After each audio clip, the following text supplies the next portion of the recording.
Alright, so if you've clicked onto this video, you probably read the title, and so because of that, I don't think this video needs much of an intro. So yeah, is the Losail International Circuit or the Qatar Circuit any good?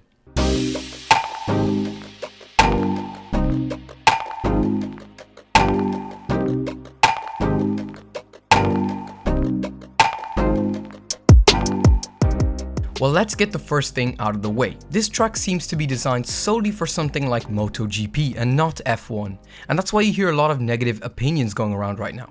People don't think that this track could possibly host an exciting Formula 1 race, but that's what they said about Sochi and Paul Ricard. But that wasn't the case this year, was it? So what I mean by that is, keep an open mind towards this track for now until we do have the race. Only then will we really know the race potential of this track, but up until then, I'll be giving you guys my opinion on this track. Or from what we know of this track. So I've seen videos of people driving on this track on games like Assetto Corsa on YouTube. Of course, the track creation is just a mod for now, and by no means is it a 100% one-to-one copy of the real deal. However, it does give you a good bit of an idea of how racing might go. The first thing I did notice is that there is only one heavy braking zone throughout the whole track. It's just turn after turn after turn, it doesn't seem to stop.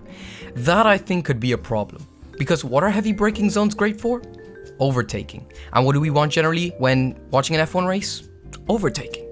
So yeah, honestly, that's probably the biggest problem here, because if Monaco has taught us anything over the years, it's that no overtaking makes for a very boring race. Another thing is that there is no elevation change. I saw someone comment on another video about how this track looks like it was made on a flat creative world in Minecraft. And honestly, he's got a point. Elevation change doesn't just look nice, it also affects how a driver has to drive their car.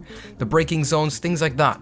It can bring more variety and unpredictability to lap times, but Losail just doesn't look like it has that. But it's not all bad. Personally, I think that the track itself with all its twists and turns looks pretty sick. And I'm curious how it'll look with an onboard camera.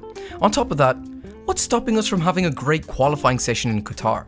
The drivers have never driven here, and it will be cool to see who adapts to the track quickest, and maybe we might see some surprising results in qualifying, like Giovinazzi and Zandvoort. But yeah, from just a couple of looks at the track, it doesn't seem to be a very exciting one, but hey, this is the 2021 season, and if there's something I can take from this season, it's that the so-called boring tracks have had some quite decent races. Now I don't care what people say, oh Sochi was only good because of the rain. Same goes for Imola, I don't care. I mean, what's stopping us from seeing a bit of action in the first couple of corners? Let's say Max or Lewis messes up their start, instantly the stakes rise for that race, and pretty much any action from then on is bound to be good.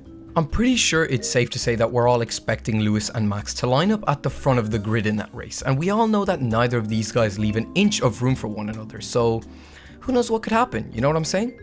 No, I'm not saying they're going to crash. What I am saying is both of these guys are hungry for the championship, and both are going to give it their all.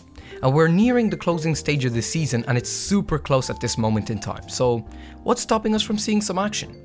Guys, this was all my opinion. If you guys think different, you guys can let me know down in the comments below. But if I had to compress my whole point into a couple of sentences, it's that on paper, the Losail International Circuit doesn't seem to be the greatest by any means, but in practice we don't know. So ultimately my opinion and everyone else's opinion online right now doesn't really matter because we don't know yet. By the looks of how this Verstappen-Hamilton battle is going, anything could happen. But again guys, that's just what I think. If you guys enjoyed this video, consider liking and maybe even subscribing to help support this channel. But on that note, I hope you guys have a great night and I hope to see you next time.